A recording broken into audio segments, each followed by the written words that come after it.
Welcome to biology class. We are doing chapter Health and Hygiene.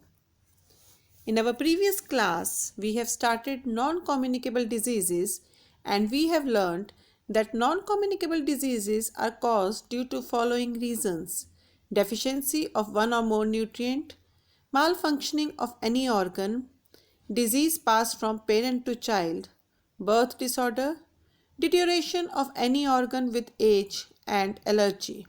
Children, we have already discussed deficiency diseases which are caused due to lack of any nutrient in our diet. And today we will start with metabolic disorders. The word metabolism means the processes inside the body of organisms that are necessary to maintain life. Metabolism. You may have heard the expression, I have a fast metabolism, or I have a slow metabolism. But what exactly is your metabolism? Your metabolism is the sum of all life-sustaining chemical reactions within the cells of living things. Take a look at this summary of all the chemical reactions taking place in your body. It's a little confusing. These chemical reactions of metabolisms can be organized into pathways in which one chemical is transformed through a series of steps into another chemical with the help of enzymes. An example of one of these pathways is cellular respiration, in which glucose and oxygen are transformed into carbon dioxide, water, and ATP, which is used for energy. You can break metabolism down into three main categories: chemical reactions used for the conversion of food to energy, the conversion of food into building blocks used to make other items like proteins, and chemical reactions needed for the elimination of waste.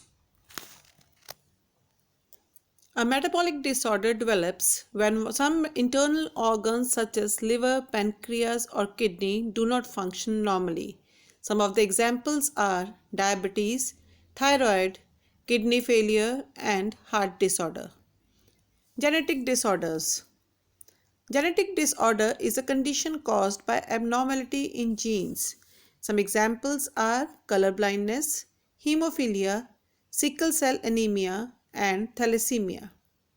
Congenital abnormalities. Congenital diseases are inherited from the parents and are not passed on from one person to another. They are present since birth and are inherited by child from its parents. For example, limb malformations, atrial septal defects of heart, cleft lips, etc. Degenerative diseases. In these diseases, the function or structure of the affected tissue or organs progressively deteriorates over time due to age or lifestyle changes. Some common diseases are Alzheimer's disease, arthritis, and cataract. Allergy. Some people, when exposed to dust or pollen, start sneezing, have difficulty in breathing, and may fall sick. Similarly, when some people eat protein-rich foods like eggs and fish, they develop rashes on the skin, which are referred to as allergy. So, allergy is a condition in which the body responds abnormally to a foreign substance. These foreign substances are called allergens. Some common allergic reactions are asthma, eczema, and hives. Let us watch this video for better understanding.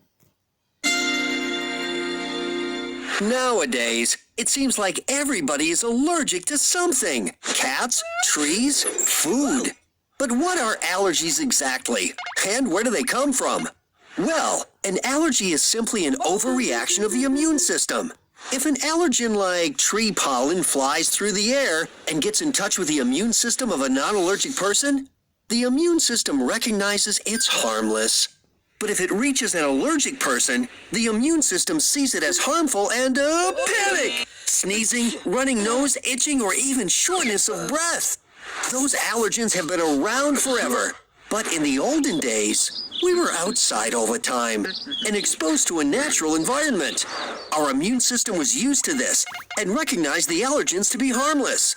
Nowadays, our environment has changed and our immune system has forgotten how to react properly. So, when an allergic person gets outside, the immune system panics, even when it gets in touch with harmless things. That's how an allergy develops. Simply put, because of our modern lifestyle and increased pollution, more allergies are developing all around us. It's called the epidemic of the 21st century. Children, today we have learned different types of non-communicable diseases with their examples. I hope you have understood and enjoyed today's lesson. Thank you and stay safe.